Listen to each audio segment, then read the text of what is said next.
ஒரு மனிதன் பிறக்கும் பொழுது முதலில் கேட்கும் மொழி தாலாட்டு எனும் தாய்மொழி. ஆனால் அவன் இறக்கும் பொழுது இறுதியில் கேட்கும் மொழியும் கூட ஒப்பாரி எனும் தாய்மொழி தான். யூடியூப் வர்ச்சுவல் அன்பு உள்ளங்களுக்கு என்னுடைய மிக பணிவான வணக்கங்கள். உங்களுக்கு இந்த ஸ்பீச் பிடிச்சிருந்தா கண்டிப்பாக லைக் பண்ணுங்க, முடிஞ்ச அளவுக்கு எனக்கு சப்போர்ட் பண்ணுங்க. ஸோ இந்த ஸ்பீச்சை நான் எஸ்ஆர்எம் யூனிவர்சிட்டியில் ஒரு காம்படிஷனில் பேசுகிறதா இருந்தது. பட் ஏதோ தவிர்க்க முடியாத சூழ்நிலை என்னால் போக முடியல. பட் இப்போ இந்த ஸ்பீச்சை நீங்கள் பார்த்துட்டு எனக்கு அவுட் ஆஃப் 10க்கு நீங்கள் கண்டிப்பாக ரேட்டிங்ஸ் கொடுக்கணும்னு நான் வேண்டிக்கிறேன். ஒரு மனிதன் பிறக்கும் பொழுது அவன் முதலில் கேட்கும் மொழி தாலாட்டு எனும் தாய்மொழி. அவன் இறக்கும் பொழுது இறுதியில் கேட்கும் மொழி ஒப்பாரி எனும் தாய்மொழி. இந்த பூமியில் பிறந்த எந்த ஒரு மனிதனின் அடையாளமாகவும் இருப்பது அவனுடைய பெயரோ நாடோ உருவமோ நிறமோ அல்ல, அவனுடைய மொழிதான். அவன் பேசுகின்ற மொழிதான் அவனுடைய அடையாளமாக இருக்கின்றது. இந்த பூமியில் பிறந்த ஒரு மனிதன் முதலில் கற்றுக்கொள்ளும் மொழி அவன் தாய் வழி தாலாட்டு எனும் தாய்மொழிதானே. தாய்மொழி என்பது ஆயிரம் ஆண்டுகளாய் வாழ்ந்து நிற்கும் ஒரு நாகரிகத்தின் உயிர். தாய்மொழி என்பது வெறும் மொழி மட்டுமல்ல, அது ஒரு வாழ்வியலின் அறமும் கூட. நம் இதயத்தின் மொழி நம் தாய்மொழி, நம் இருதயத்தின் மொழி நம் தாய்மொழி. அதை எப்பொழுதும் மறுத்திடவே இயலாது. ஆனால் இன்னும் சில நூற்றாண்டுகளில் உங்களுடைய தாய்மொழி எதுவாக வேண்டும் என்றாலும் இருந்தாலும் விரைவில் அழிந்துவிடும் என்று சொன்னால் உங்கள் மனநிலை எப்படி இருக்கும்? அதை ஏற்றுக்கொள்ளத்தான் முடியுமா? அந்த நிலப்பரப்பில் சில மொழிகளின் ஆதிக்கத்தினால் பல மொழிகள் தங்களுடைய வாழ்வையை இழந்து கொண்டிருக்கிறது என்பதை நாம் மறுத்திட முடியாது. இந்த இந்திய திருநாட்டிலே பல மொழிகளின் மீது ஆதிக்கம் செலுத்த உருவெடுத்து முயற்சித்துக் கொண்டிருக்கும் ஹிந்தி மொழிக்கும் புரிவதில்லை அந்நிய நாட்டு ஆங்கில மொழியால் அழிந்து விடுவோம் என்பது. இங்கு தலைப்பு தாய்மொழி பற்றிய தவிர தமிழ் மொழி பற்றி அல்ல. எந்த மொழியாக இருந்தாலும் சரி அந்தந்த நிலப்பரப்பில் அவைகளுக்கு உரித்தான சிறப்போடுகளோடு வாழ்ந்து போகட்டுமே என்ற பொது உடைமையை கொடுப்பது கூட என் தாய்மொழி தானே. இதோ மீதம் இருக்கும் என்னுடைய பேச்சின் சில கூறுகளை உங்களுக்காக ஆழமாக கவனியுங்கள். ஒரு தாய்மொழி எப்படி இருக்க வேண்டும் தெரியுமா? சொல்லுக சொல்லை பிரிதோர் சொல் அச்சொல்லை வெல்லும் சொல் இன்மை அறிந்து என்ற ஐயன் வள்ளுவனின் கூற்றுப்படி இருக்க வேண்டும். சரி, ஒரு தாய்மொழி மீதான பற்று சிந்தனை எப்படி இருக்க வேண்டும் தெரியுமா? ஒருவரிடம் தாய்மொழியில் பேசும் பொழுதுதான் அவருடைய இருதயத்தில் சென்று அது பேரொன்போடு இறுக பற்றிக் கொள்கிறது என்ற நெல்சன் மண்டேலாவின் சிந்தனையை போன்று இருக்க வேண்டும். தாய்மொழிதான் ஒரு இனத்தின் வரலாறையே தாங்கி நிற்கும் தூண் என்ற நிகுவா தியாங்சோவின் சிந்தனையை போன்று இருக்க வேண்டும். ஒரு தாய்மொழியால் மட்டுமே ஒரு இனத்தின் வரலாற்றை கூற முடியும் என்ற மார்ட்டின் லூதர் கிங்கின் சிந்தனையை போன்று அல்லவா இருக்க வேண்டும். தாய்மொழிதான் என்னுடைய வார்த்தைகளுக்கு உயிரூட்டம் கொடுக்கிறது என்ற பாரதியாரின் சிந்தனை போன்று இருக்க வேண்டும். நாம் எல்லோரும் கல்வியை தாய்மொழியில் தான் கற்க வேண்டும் என்ற காந்தியின் சிந்தனை போன்று இருக்க வேண்டும். சரி, தாய்மொழி மீது நாம் ஏன் இத்தனை பற்று கொண்டிருக்க வேண்டும் என்பதற்கான சில கூறுகள் இங்கே.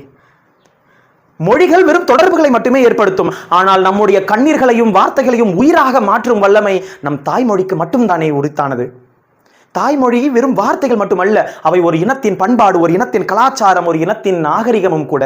ஏன், அது நம் முன்னோர்களின் சுவாசமும் கூட. ஒரு மரம் வேரினால் உயிர் பெறுகிறது, ஆனால் ஒரு மனிதன் தாயாலும் தாய்மொழியாலும் தானே உயிர் பெறுகின்றான். இங்கே தாய்மொழி என்பது வெறும் மொழி மட்டுமல்ல, அது நம் எல்லோருக்கும் வாழ்வியல் அறத்தை எடுத்துரைக்கின்றது. என்னுடைய தாய்மொழி தமிழ் எனக்கு வாழ்வியலின் அறத்தை எடுத்துரைத்திருக்கிறது. ஒருவேளை என்னுடைய தாய்மொழி மராத்தியாக இருந்திருந்தால் மராத்தியும் எனக்கு அறத்தை எடுத்துரைத்திருக்கும். இங்கு மொழி எதுவென்றது என்பது பிரச்சனை அல்ல, இங்கு தாய்மொழி மீது நாம் பற்று வைத்துக் கொண்டிருக்கிறோமா என்பதுதான் பிரச்சனையாக இருக்கின்றது. ஒன்றை மட்டும் நினைவு கூற விரும்புகின்றேன், தாய்மொழியை இழந்தவன் நிச்சயம் வரலாற்றை இழந்த நிழலாகத்தான் மாறுகிறான் என்பதை நாம் நினைவில் வைத்துக் கொள்ள வேண்டும். நாம் தாய்மொழியை இழந்து வரலாற்றை இழந்த நிழலாக மாறிவிடக் கூடாது என்றால் நாம் எல்லோரும் தாய்மொழி மீது பற்று வைத்திருக்க வேண்டும். 1952ஆம் ஆண்டு உருதுவின் ஆதிக்கத்தில் இருந்து தன்னை போராடி மீட்டெடுத்த பெங்காலி மொழி தனக்கென ஒரு தேசத்தை உருவாக்கியதும் 1937 முதல் 65 வரை ஹிந்தியில் இடமிருந்து போராடி இன்று தனித்தமிழ் செம்மொழியாய் தமிழ் வாழ்ந்து கொண்டிருப்பதும், இஸ்ரேலில் ஹீப்ரு இன்னமும் வாழ்ந்து கொண்டிருப்பதற்கு காரணம் அம்மொழிகளை காதலித்த மொழி பற்றாளர்களால் தானே.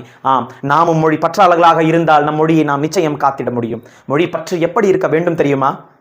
யாம் அறிந்த மொழிகளிலே தமிழ் மொழி போல் இனிதாவது எங்கும் காணோம் என்று சொன்ன பாரதியின் மொழி பற்றை போலவும், தமிழன் என்று சொல்லடா தலை நிமிர்ந்து நில்லடா என்று சொன்ன பாரதிதாசனின் பற்றை போலவும், வாழ்நாள் முழுவதும் தமிழுக்காகவே தன் வாழ்க்கையை அர்ப்பணித்த தமிழ் தாத்தா உவே சுவாமிநாதரை போலவும், தமிழ்தான் இந்த உலகின் மிக தொன்மையானது என்ற கால்டுவெல்லின் சிந்தனையை போன்றவும், தனித்தமிழ் இயக்கத்தின் உயிராகவே வாழ்ந்த மறைமலை அடிகளாரின் பற்றை போலவும், வாழ்நாள் முழுவதும் தமிழின் தொன்மையை பறைசாற்றிய தேவநேய பாவாணரின் பற்றை போலவும் நாம் தமிழ் மொழி மீது அளவுக்கு அதிகமான பற்று வைத்திருக்க வேண்டும். இறுதியாக என் தோழர்களே, உங்கள் எல்லோரிடமும் ஒன்றே ஒன்று சொல்லிக்கொள்ள விரும்புகிறேன். உங்கள் தாய்மொழி எதுவாக வேண்டுமென்றாலும் இருக்கட்டும், அதை காதலியுங்கள், நேசியுங்கள், பற்று வையுங்கள். இந்த நிலப்பரப்பில் நான் பிறந்ததால் தான் தமிழ் என்னுடைய தாய்மொழியாக இருக்கிறது. ஒருவேளை நான் குஜராத்தில் பிறந்திருந்தால் குஜராத்தி என்னுடைய தாய்மொழியாக இருந்திருக்கலாம். அப்பொழுது நான் குஜராத்தியை தானே நேசித்திருப்பேன். ஒவ்வொருவரும் தங்களுக்கு உரித்தான தாய்மொழியை காதலியுங்கள், காப்பாற்ற முயற்சியுங்கள். இங்கு எல்லா வகையான மொழிகளும் வாழட்டும் வளரட்டும் என்ற பொது உடைமையை அறத்தை கற்றுக் கொடுத்ததே என் தாய்மொழிதான்.